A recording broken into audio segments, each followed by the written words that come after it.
war, baby.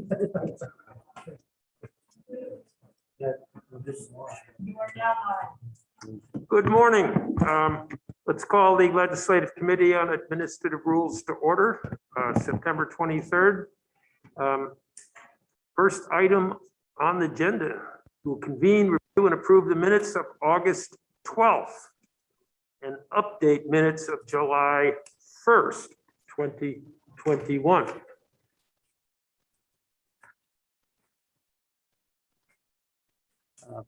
Mr. Chair. Before we do that, we'll introduce ourselves and then we'll understand the minutes of a couple months ago. Representative Seth Baumgart's Bennington 4. Good morning, Senator Chris Bray, Addison County. Senator Mark McDonald, representing Orange County. Representative Trevor Squirrel, representing Underhill and Jericho. Anthea Dexter Cooper from the Office of Legislative Counsel. And Representative Mark Higley from Lowell, and I represent Orleans Lamoille District. I'm State Senator Joe Benning. I represent the Caledonia District. And on Zoom, I believe Senator Lyons will be here online. Good morning, Senator Lyons. First item on. Good morning.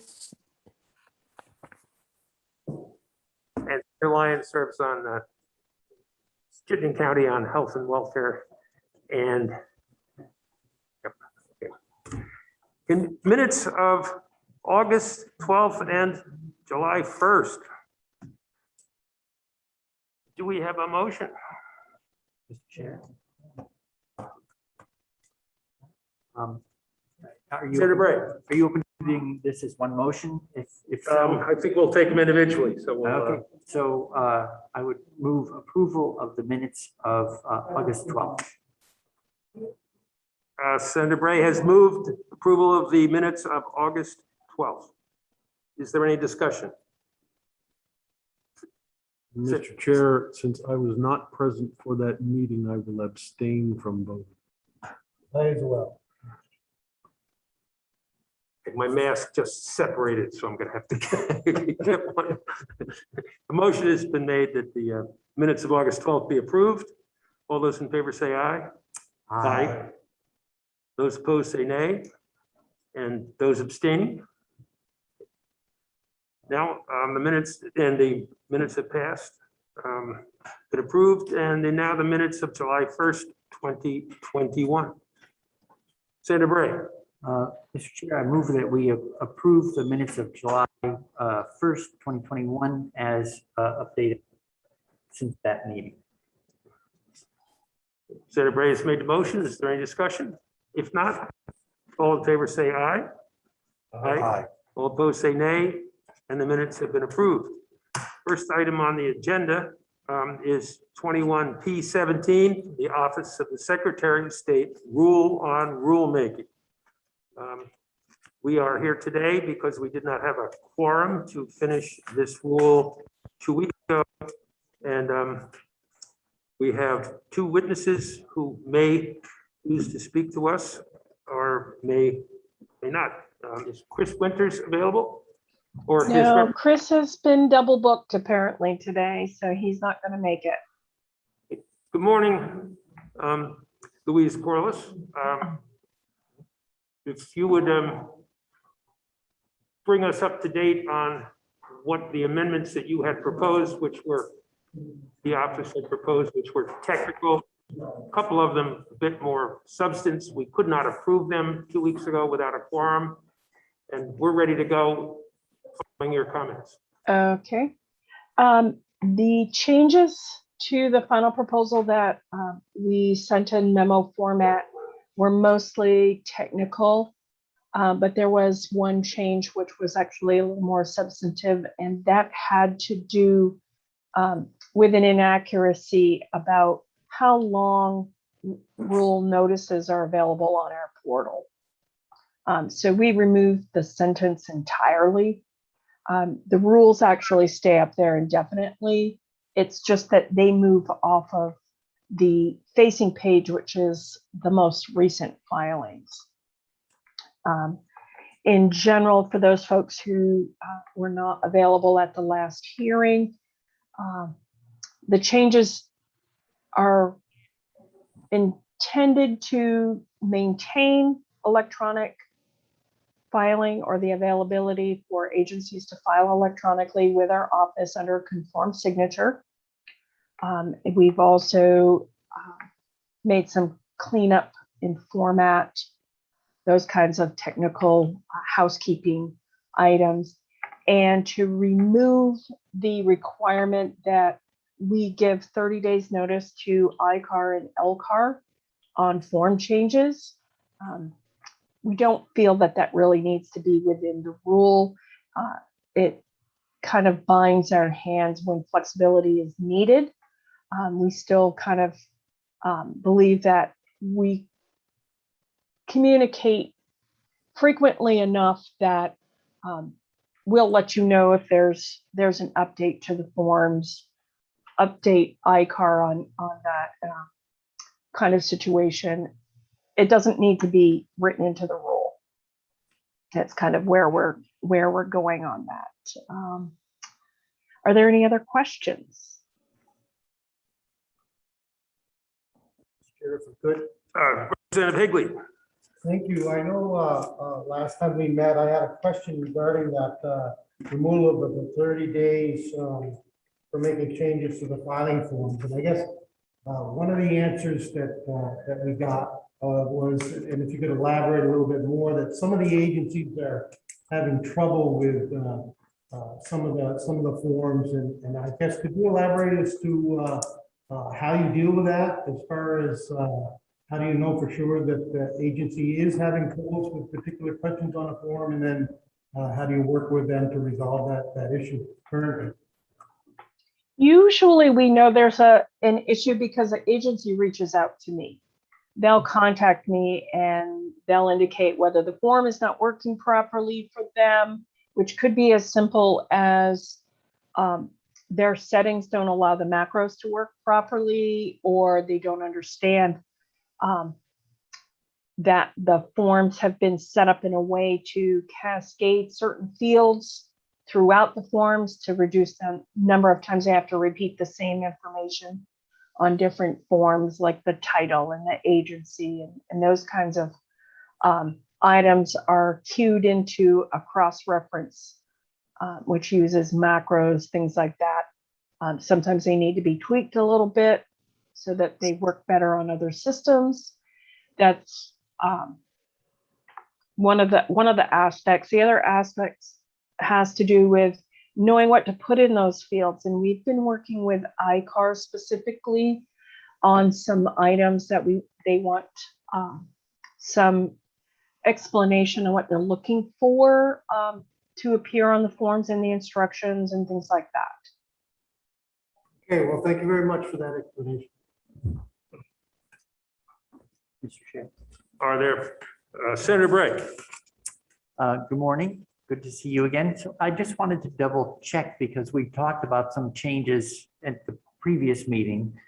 So is the September 3rd, 2021 memo to Chair McDonald from the Secretary's office, is that still a current summary of the proposed revisions to the rule that we are reviewing? Yes. That up to date? I just wanted to make sure that there was nothing else had changed in between our last meeting till now. No, nothing else has changed. We did file another emergency rule yesterday to fill the gap. Because there was no quorum, we were not able to give the committee enough time to vote without extending the 45 days. So we extended your review period. And because it was going to push us past our envelope of the current emergency rule, we filed a new one. Great, thank you for that, and thanks for extending. So if Representative Higley was satisfied with the extra information he had requested, then I would move that we approve Rule 21P17. Senator Bray has moved that the rule be approved with the technical corrections and additions that were presented to the committee 2 weeks ago. Is that correct, Senator Bray? Yes, September 3rd. Is there any discussion? If, before we vote, Ms. Corliss, our understanding is by virtue of the timing, we will be taking this up again in 2 weeks to pass it all, should we vote today, as an emergency rule yet again. Is that correct? That is correct, I'm afraid. Okay, so it was only from a timing issue that we'll be bringing this up, but now is when we're doing the business at hand. Correct. So moved that the rules with the additions and corrections that were presented to us 2 weeks ago be approved with those additions and corrections included. Are you ready for the question? Okay. All those in favor say aye. Aye. All those opposed say nay.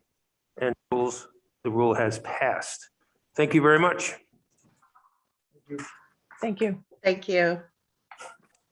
Which brings us to the second one.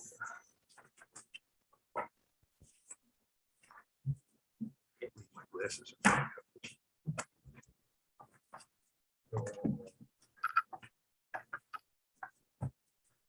Which brings us to 21E13, hospital, health, hospital and licensing rule. And the witnesses,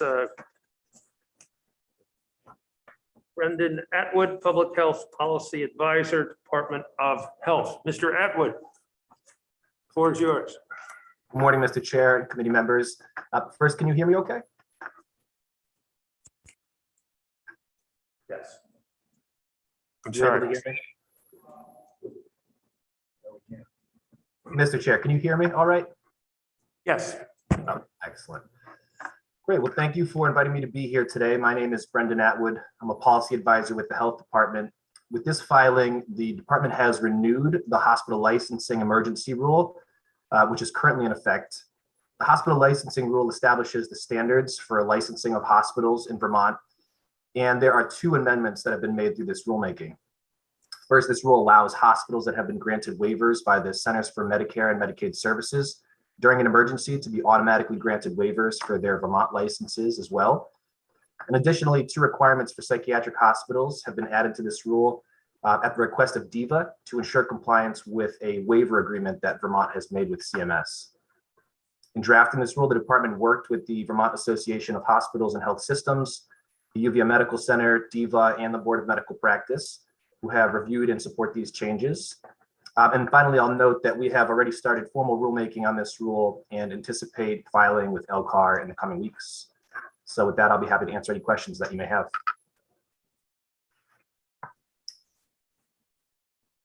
Are there any questions for the witness? Senator Bray. Thank you, Mr. Chair. Mr. Atwood, so I just want to make sure I understand the basic intent of the rule. So we've been through a state of emergency. We're not in one now, I believe, right? That legally has been rolled back. But is this basically preparation work for if such a situation should arise again, so that there's clarity around the law in terms of being able to grant waivers in a potential future emergency? Yeah, great question. So that is absolutely part of it. It is actually applicable to the current COVID response that's ongoing. So this allows hospitals, currently hospitals are allowed to apply for 1135 waiver with CMS. And what this does is effectively allows that waiver to extend to their Vermont license as well if CMS grants it. So there may still be cases where hospitals are applying for and receiving waivers from CMS during this current pandemic. And this would be applicable for that as well. Thank you. Any further questions for the witness? Committee, what's your pleasure? I make a motion we approve 21E13. Senator Benning has moved that we approve the rules as presented to us. Is there any discussion? Mr. Chair, Senator Benning did not make that motion. That was Representative Higley. I know we look a lot alike. Senator Benning is in a second. So we're. My apologies, with masks on, I couldn't, with masks on, it's sometimes tough to see who's talking, who's animated, who's holding still. Representative Higley has moved the rules be approved as presented. Is there any discussion? If not, all in favor say aye. Aye. All opposed say nay. The ayes have it, and the rule has been approved. Thank you. Thank you.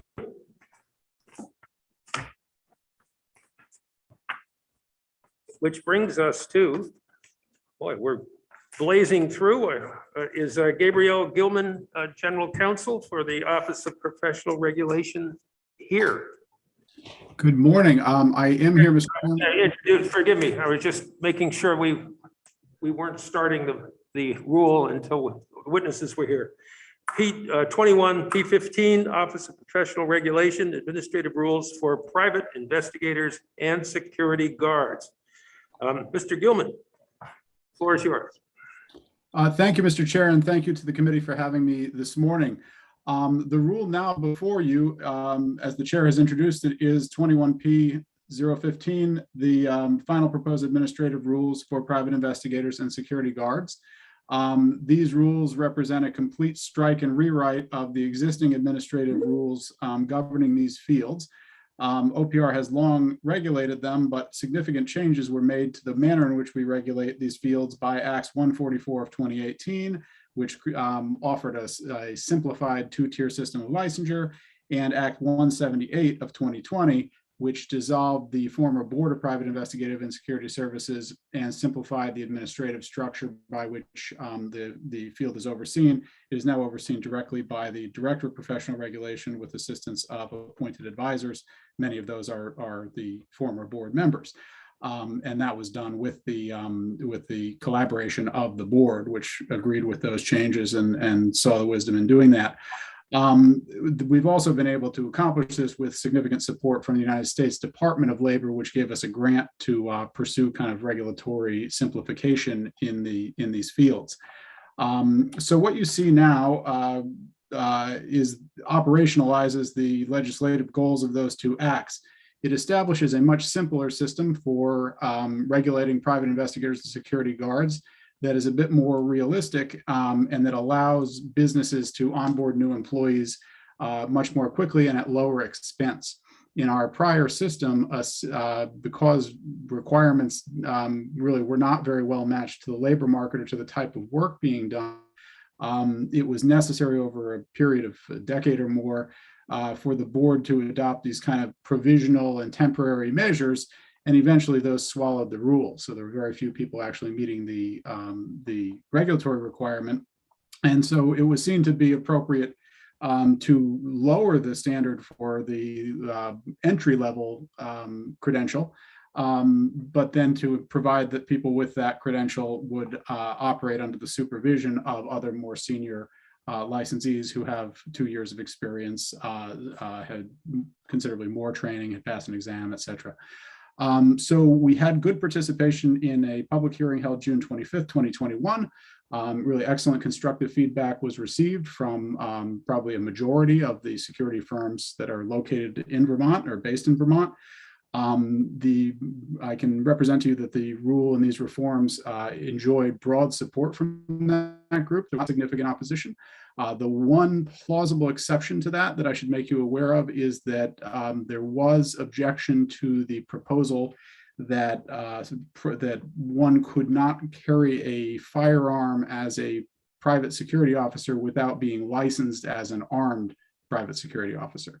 And the basis of that objection was a feeling by some of the commenters that one should be permitted to do that if carrying that firearm for personal purposes. The agency did not adopt any change as a result of that request. And the reason is simply that in function, it would work a complete exemption to the requirement that one be licensed to carry a firearm as a private security officer, because it's a subjective question whether one is carrying that weapon for professional or personal purposes. So the distinction would fall apart. We would really just make that kind of license optional. And that was not seen to be consistent with the purpose of protecting the public and ensuring that folks who were providing armed security were appropriately trained. So that's the one and only area in which I am aware of any dissenting opinion. With respect to the remainder of the rule, I can represent to you that it enjoyed broad support, and it represents, I think, the consensus of most of the stakeholders with which we were really glad to and lucky to work with. So I'd be happy to answer any questions you may have about particular sections.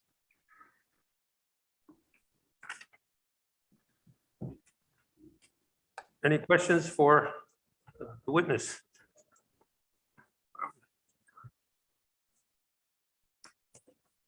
You brought up the using, having a firearm and while conducting your duties as the employee of subcontractors or private detective agencies or security forces. There's 12 hours of training that is required according to the rule in the proper use of firearms. Is that correct? Yes, that's addressed by section 5.1. There's also, I think, a range qualifying requirement and a periodic renewal requirement. So is the language, is this in how to operate a firearm or when to operate a firearm? Both, and this traces the existing training structure. It would be 12 hours in the safe handling and proper use of firearms in general, as well as legal responsibility for improper or negligent use. So that's both how to use the weapon and when it is lawful and appropriate to brandish the weapon, for example. And then for each type of weapon, 4 hours specific to the weapon itself. There's so much variation that it was seen to be appropriate to make sure that there be weapon-specific training, so folks were well oriented to what weapon they were carrying. Thank you. I have little doubt that people are taught how to operate firearms. Often the concern is when people choose to use them. When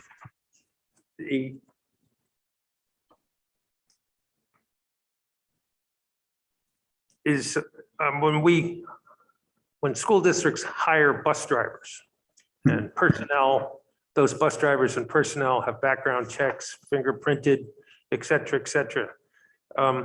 Is there any such requirement for security guards, event people that work rock and roll concerts or others who might be armed to have such background checks? There is. Most of the fields that OPR regulates do not come with federal fingerprint supported background checks. However, this field is an exception. We have statutory authority to require FBI fingerprint supported background checks. And we exercise that authority with respect to the folks in the most senior roles, as well as the folks applying for the firearms certification. So anyone with a firearm certification would have received a fingerprint supported federal background check prior to receiving that certification. I believe in the case of bus drivers and school personnel, there shall be a background check that looks into their past, and in the rules before us is that there may be one or maybe not. Who decides and on what basis whether there would be a background check or there wouldn't be one? It's as a matter of office policy, we've always exercised that authority with respect to the more senior folks, and you're right, it's a may in 4-1E, for example. The reason for that is that although we would like the ability to run federal fingerprint supported background checks for the more junior employees, those are very time consuming often. So if one were to begin hiring at the beginning of concert season, for example, and this would be for unarmed folks, it could take weeks and weeks before having results back that would allow somebody to have the credential. So as a matter of policy and under the existing rule, the background check is required of the licensed credential holders in both categories, as well as folks that would use arms or guard dogs. However, the most junior level folks that would be, sort of unarmed, working crowd control at a concert, for example, generally are required only to have a state-based background check, and that is really just a matter of administrative feasibility. It is possible to require them to have a national background check, but it would so slow the process of getting them credentialed that it would likely cause problems to the agencies. So who, according to the rules, makes a decision on whether to get a background check? The decision would, because these are mays, the decision would rest with the director of professional regulation. So it is correct that, were there to be some kind of administrative slowdown in the clearance of federal background checks, the director notionally has the ability to say, well, we'll do without that for a period, or we'll issue the credential and then do the background check when it's available. That has never happened yet. I think there would be some, political and safety concerns about doing that. So we kind of like where we are right now, but you are correct, Mr. Chairman. This is the word may is used in there. So in concept, the director could encounter a circumstance where background check was done without. In practice, and as a matter of policy, we require one for those senior credential holders. And finally, does the use of a firearm by a licensed security guard under the employment of a licensed supervisor, does employment and the use of firearms provide the user, the person who discharges a firearm, with any protections or immunities that the average citizen does not have? None of which I'm aware. Thank you. Any further questions for the witness? If not, committee, what's your pleasure? Senator Bray. Sorry, a little slow asking a question. I have a question for Mr. Gilman, please. For our witness. So I just wanted to double check in the submitted testimony of Mr. Burgess that you referenced. Can you just speak a little bit about how understand your point about it would undermine the purpose of the law or the licensing if someone were not simply allowed to carry whenever they chose to carry? Can you just talk a little bit about how we regulate that and how, if there's precedent? So the fact that someone can't, a licensee who is not licensed to carry, couldn't carry a weapon during their duties, but could as a citizen otherwise. Sure. Can you talk about that one? Yes, I guess the simplest way to think about it would be that the legislature, by regulating the field of private security, has sort of drawn a circle around certain professional activities that are defined in Title 26. That's the limit of our jurisdiction. If one is not actively providing those licensed services, then OPR has nothing to say about it. If one is working in the capacity that requires a license of any person, then that's a matter within our jurisdiction, and the requirement to have a firearms, an armed guard certification to carry a weapon while working as a guard providing the regulated service is fairly crisp and clear. But on the way to work, on the way back, at times when one is not providing the services that require a license under the law, OPR has nothing to say about that. It is only when one is providing the regulated professional service that the requirement to have the certification applies. But the flip side of that is that when one is guarding a bank, for example, it is not possible for us to say that, well, that person is carrying that weapon for a personal purpose versus a professional purpose. In fact, all of the legal justifications for brandishing or discharging the firearm are the same. Regardless, they don't change whether it's a professional purpose or they're very narrow, and they're always the same: to protect oneself or another from imminent harm. So for that reason, we don't see the distinction working if we were to perform it. But I do want to be clear that we're quite aware of the limits of our jurisdiction. They occur only when the regulated activity is occurring. And would it be correct that it's a choice of the employer of that security guard as to whether or not they want someone who's armed or unarmed for that position? So it's not just a personal choice, it's also the employer of that individual. Yes, that is our view, and one can also conceive of it as a right of the client to know. If I, have a concert and I am hiring folks to provide security, I ought to be able to know as the client whether there are firearms involved in that, and I ought to be able to know that the people carrying those firearms, if they are appropriately trained, and this enables us to do that. So under the provisions of the rule, as an employer of a security guard, I could either specify I want someone who's licensed to carry or not. And yes, I think in practice, I want to distinguish between an employer being the agency that employs the security guard and the client that hires the agency to provide security. The client can, of course, say, I would like to hire armed guard or an unarmed guard. In practice, the overwhelming majority of the people that we license are unarmed. They're providing concert security, et cetera, without arms, providing crowd control at retail events, et cetera. So it's relatively rare in this population that someone would seek an armed certification, but some folks do. Generally, those folks have law enforcement or military backgrounds and providing contracted services. thank you very much. Sure. Any further questions for the witness? Senator Bray. I would move approval of Rule 21 P15.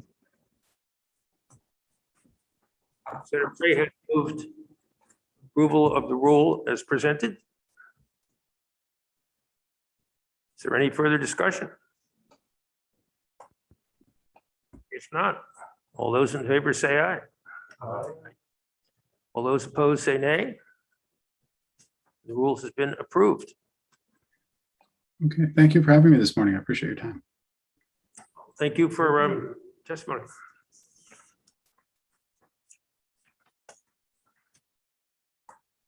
Which brings us to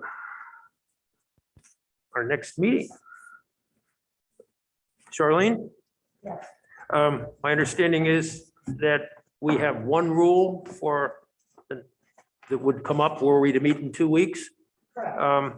We know that we'll have to revote on the emergency rule that will mirror the rule that we passed earlier today from the from the Secretary of State's office. Is it your recommendation that we not meet next 2 weeks hence, but meet instead 4 weeks from now? Yeah, because there's only going to be one rule for October 7th. The rule on rulemaking is the deadline for October 7th. So I would suggest that we postpone the next meeting until October 20th. Thank you, Charlene, who failed to ask you be introduced, because Charlene keeps us on schedule and keeps us from getting surprises. Okay, thank you so much. Is there any further discussion before we ask for a motion to adjourn? Mr. Chair, after we adjourn, I'm wondering if we can keep the video feed to Senator Lyons open so that I can have a conversation with her. Okay. With that, I'll move to Hearing no adjourn. objection? Yeah. Let me know when you want to stop live. I'm sorry, Charlene. Just let me know when you want to stop live. Well, we need a motion to wrap up here. I will move to adjourn, Mr. Chair. Senator Benning has moved that we stand in adjournment and